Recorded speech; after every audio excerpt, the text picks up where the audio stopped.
मीराबाई धीरे धीरे पूर्ण अंतर्मुखी सी हो गई। अब राणा जी ने एक और षड्यंत्र रचा, और अब की बार षड्यंत्र कुछ ऐसा रचा कि मीराबाई को राजमहल से निकाल करके एक भूत महल था वहां भेजो, इनको वहीं रखो, भूत प्रेत रात रात भर डराएंगे, अपने आप खत्म हो जाएंगी। लेकिन भेजें कैसे?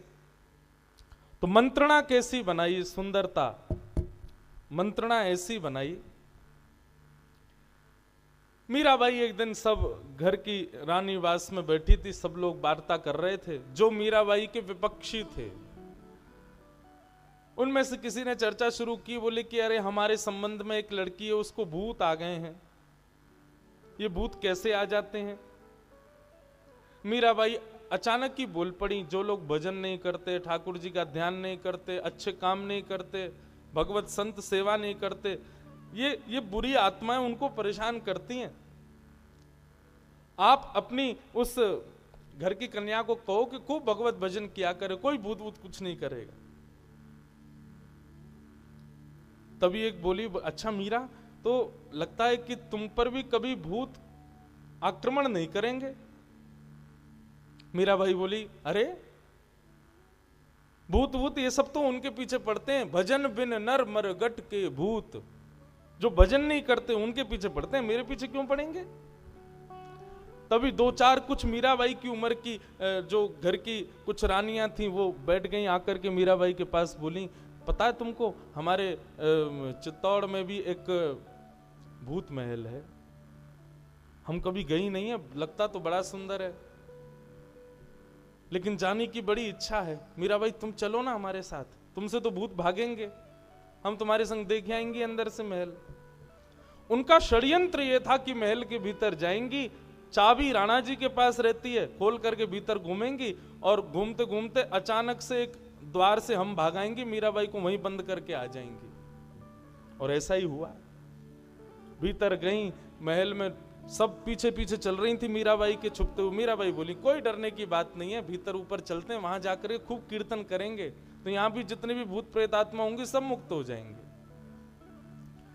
डर डर के पीछे चलती जा रही थी। मीराबाई थोड़ी आगे गई, जैसे ही आगे बढ़ी वे सब तो वहां से बाहर आ गई, ताला लगा करके चाबी ले जा करके राणा जी को दे दी।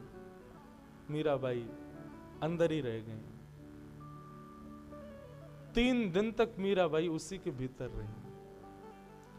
लाल जी की सेवा पूजा सखियां करती, पर मीराबाई के कुछ पक्ष के लोग जाकर के राणा जी से चिल्लाने लगे, कहां है मीराबाई, दिखती क्यों नहीं, कहां चली गई है, ऐसे कैसे कहीं चली गई?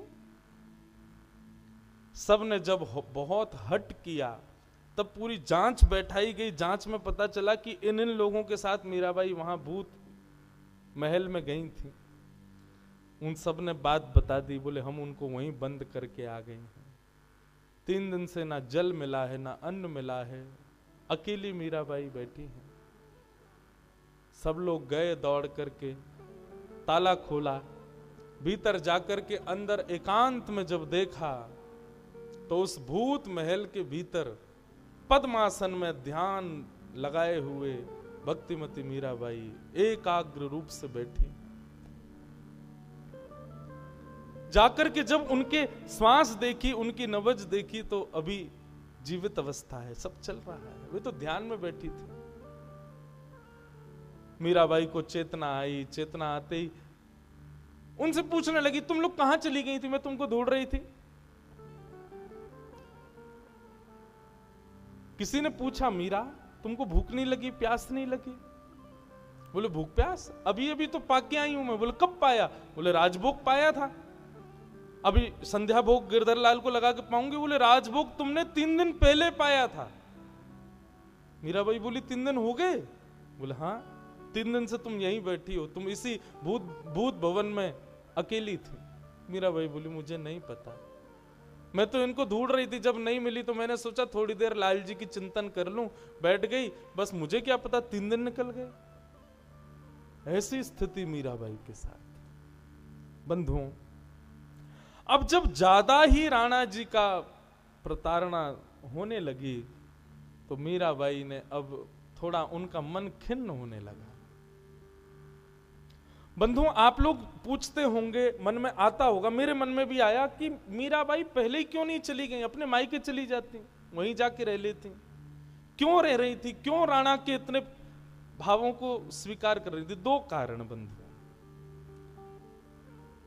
पहला कारण तो मीराबाई ये चाहती थी कि सब बदल रहे हैं, धीरे धीरे राणा जी भी बदल जाएं, ये भी भगवत भक्त हो जाएं, उसके लिए भले ही मुझे पीड़ा सहनी पड़े, लेकिन कभी ना कभी तो इनको विश्वास लाल जी पर होगा, कभी तो इनके हृदय में वो भक्ति प्रकट होगी, इसलिए मीराबाई रुकी हुई है।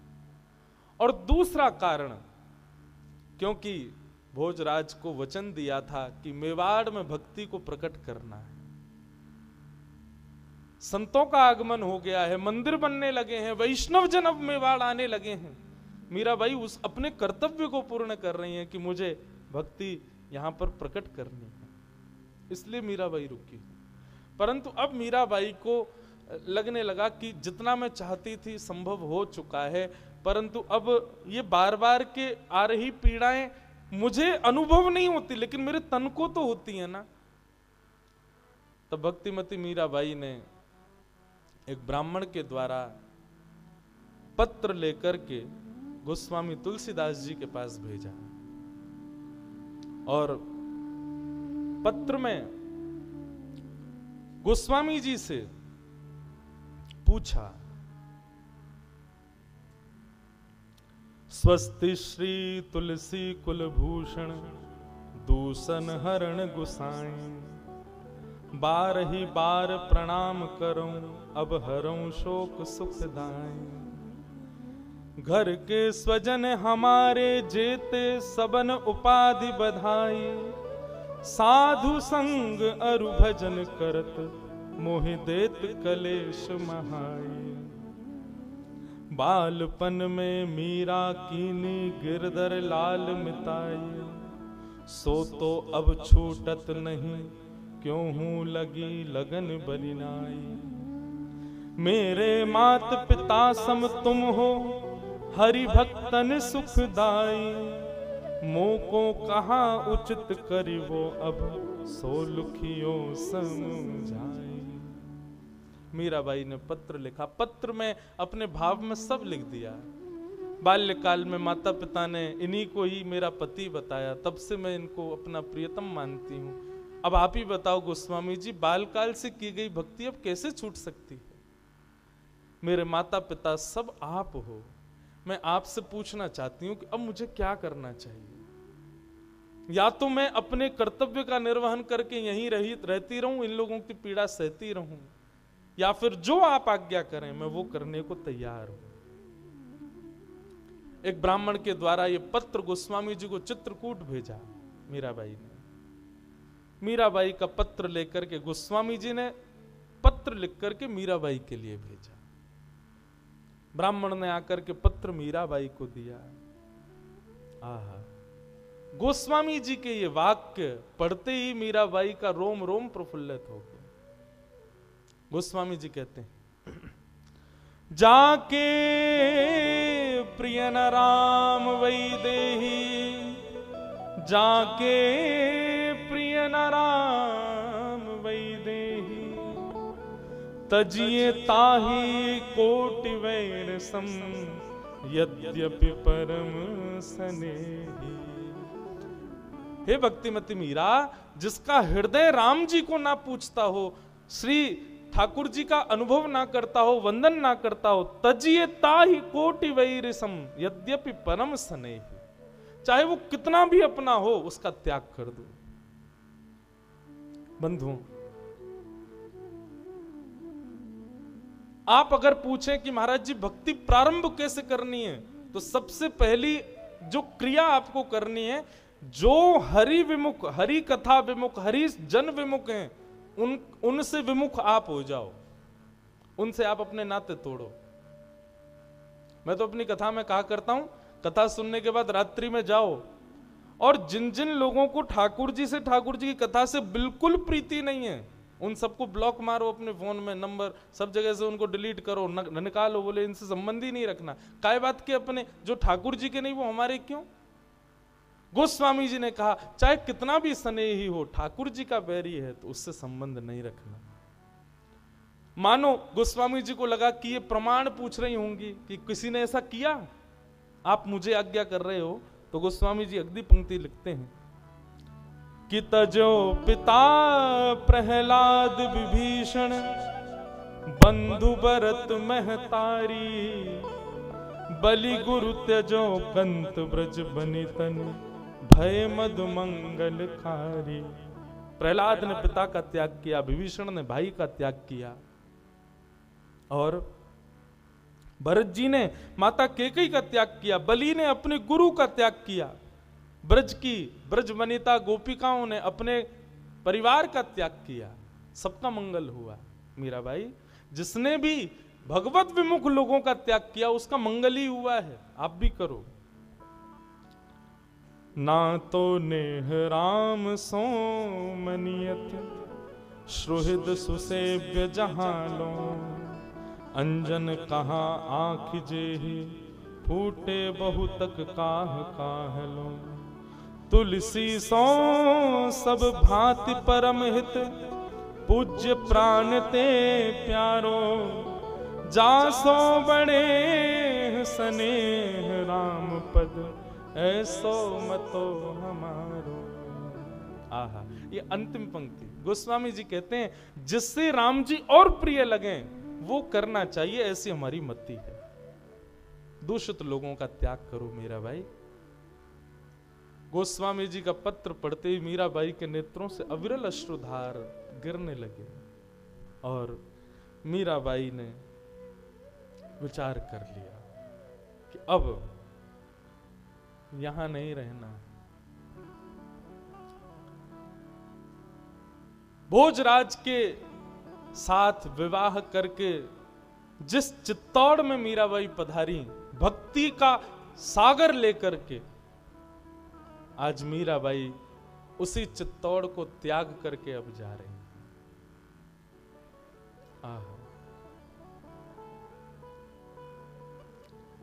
ऐसा वर्णन आता है कि मीराबाई पूरे चित्तौड़ में 30 वर्ष तक रही, मीराबाई 20-25 वर्ष तक रही, एक एक कक्ष का दर्शन किया, कहां कहां ठाकुर जी ने उनके साथ लीलाएं की, उन सब का दर्शन किया। जाते समय राजा भोज का स्मरण किया, मैंने अपना कर्तव्य पूर्ण कर दिया, अब मुझे आज्ञा दो। ये बात कहते ही कक्ष के भीतर राजा भोज उनको दिखाई दी। भोज को देखते ही भोज प्रसन्न मुद्रा में है और मानो जैसे मीराबाई को प्रणाम कर रहे हैं।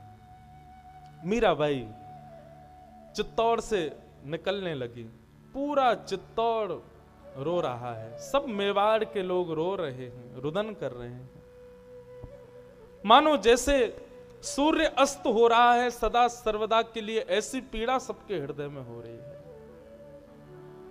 मीराबाई चित्तौड़ से निकल करके वापस मेड़ता पधारी, और मेड़ता में आकर के अपनी पुनश्च श्याम कुंज में, जहां मीराबाई बाल्यकाल में सब ठाकुर जी की लीला करती थी, वहां आकर के मीराबाई ने पुनश्च उत्सव आदि मनाने प्रारंभ किए। परंतु बंधुओं, कुछ दिन में मीराबाई का अब मन विचलित हो गया, और एक दिन मीराबाई बैठे बैठे श्याम कुंज में विचार करती हैं, चलो कहां?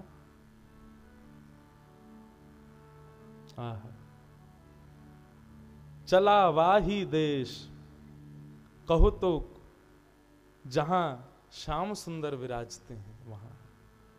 और मीराबाई के मन में आया कि अब चलो कहां? श्री वृंदावन धाम।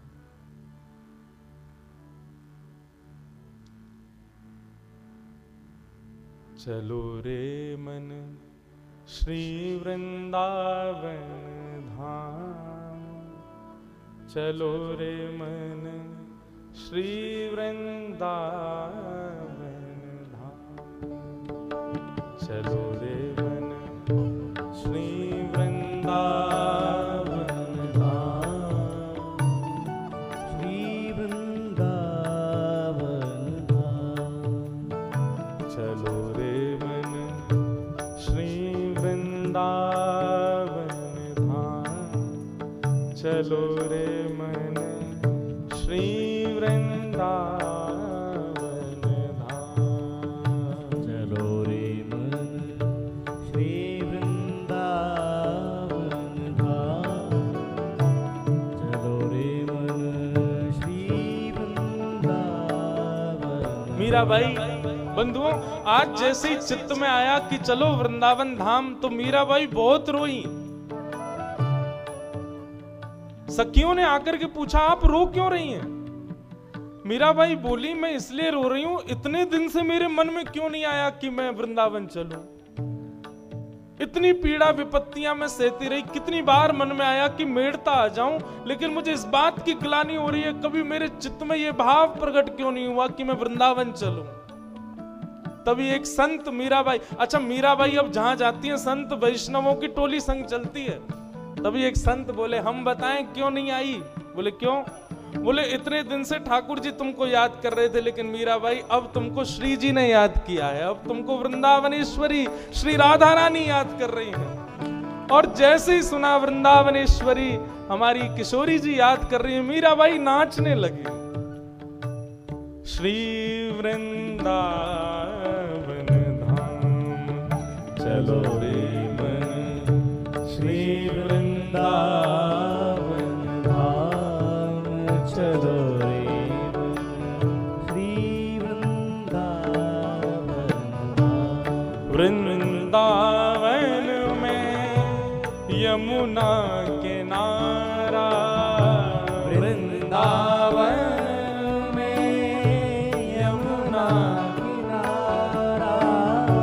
वृंदावन में यमुना किनारा, वृंदावन में यमुना किनारा। नाचत नंद किशोर चलो रे मन वृंदावन की ओर। नाचत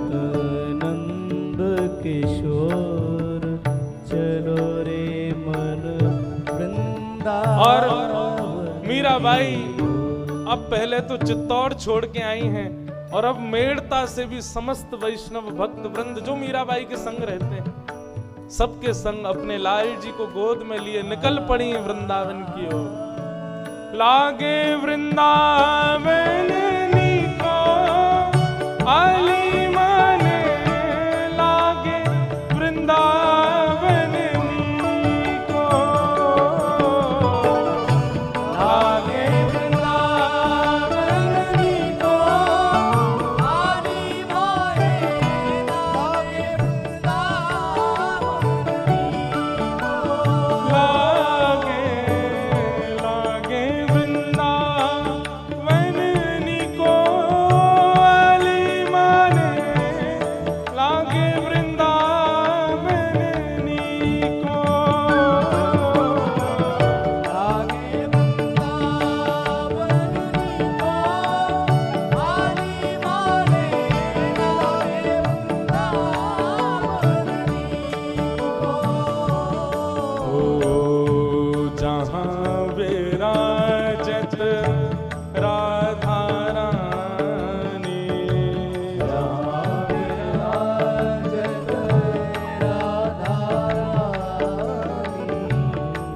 घर तुलसी ठाकुर सेवा, घर तुलसी ठाकुर सेवा, दर्शन गोविंद जी को आली माने, लागे वृंदावन नीको, दर्शन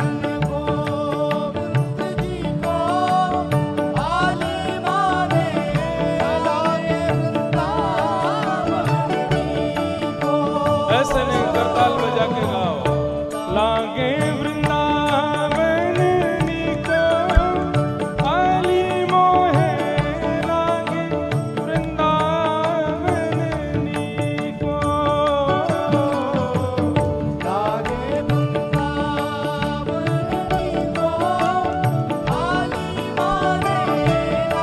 बोल वृंदावन धाम की जय हो।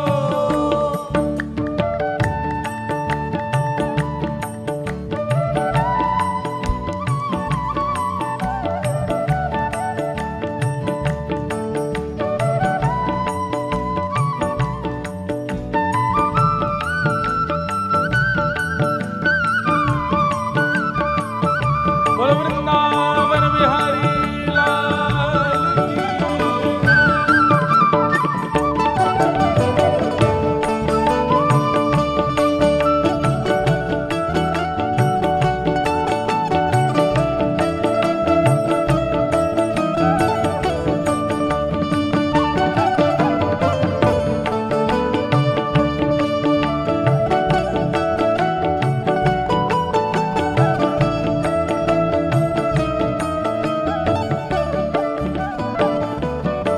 ओ निर्मल नीर बहत यमुना को, निर्मल नीर बहत यमुना को, निर्मल नीर बहत यमुना को, निर्मल बहत यमुना को, भोजन दूध दही को आली महे लागे वृंदावन भोजन दूध दही को आली महे वृंदावन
वृंदावन धाम की।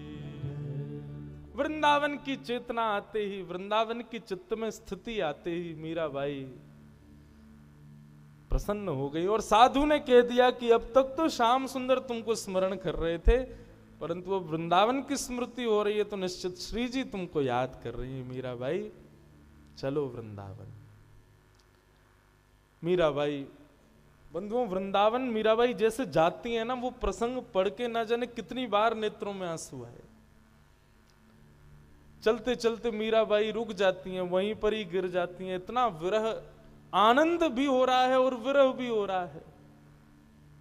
कहीं पर नदी, पहाड़, हरियालियों को एक साथ देखती तो मीराबाई बोली, अरे वृंदावन आ गया, वृंदावन आ गया, वृंदावन आ गया। देखते ही नाचने लग जाती, कूदने लग जाती, आनंदित हो जाती। सखियों के हाथ पकड़ के, जो संत महापुरुष संग होते थे, वैष्णव जन होते थे, सबके साथ फिर सब समझाते, मीराबाई अभी वृंदावन दूर है। और जैसे ही बताते दूर है, सोई मूर्छित होकर गिर जाती। कितना दूर है अभी, मेरा असली देश तो वही है, मेरा सर्वस्व तो वृंदावन ही है। मैं अभाग्नि, इतने वर्षों बाद वृंदावन जा रही हूं। ऐसे कभी चेतना, कभी अचेत होते होते मीराबाई वृंदावन पहुंची। वृंदावन आने के बाद में कितने दिन तक तो मीराबाई को चेतना ही नहीं आई।